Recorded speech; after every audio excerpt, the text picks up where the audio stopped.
I'm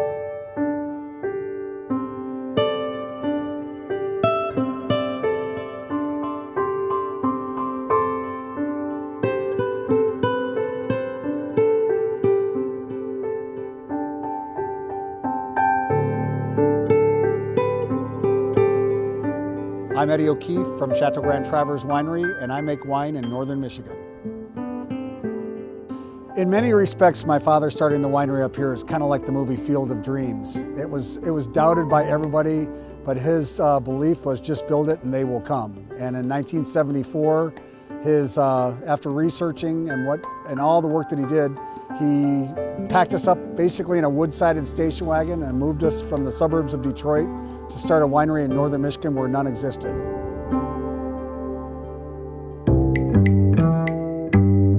I had an idea that I think we could grow grapes in this area. I did a lot of research on it. I went back into the weather history to 1922.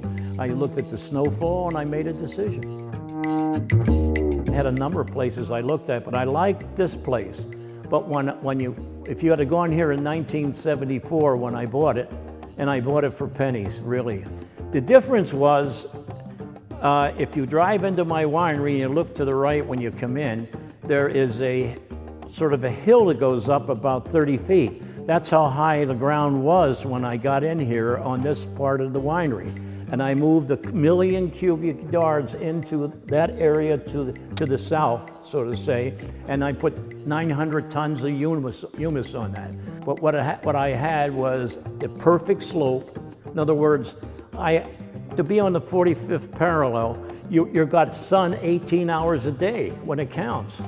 So that's the advantage of it. So you got sunlight, which makes photosynthesis, and my feeling is, hey, I know what my degree days are, that will work. We need elevation for warmth. Believe it or not, 1 degree difference is the difference between freezing and not freezing sometimes. We have southwest exposure. We have very smooth terrain, which allows the air to flow down and out so that you don't have frost pockets form.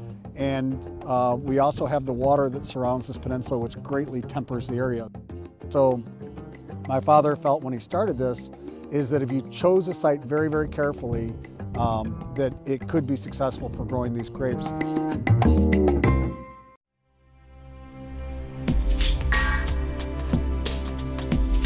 We harvest the grapes generally in the month of October, as late as early November, and then we allow the vines to go completely dormant. The leaves will shed, and then we'll get out there as early as late November, early December and start pruning. And we will prune the vines back, and then in the spring we will do the very final pruning and tying them and getting them ready for the season once again before all the buds break and start to develop into grapes and start the cycle again.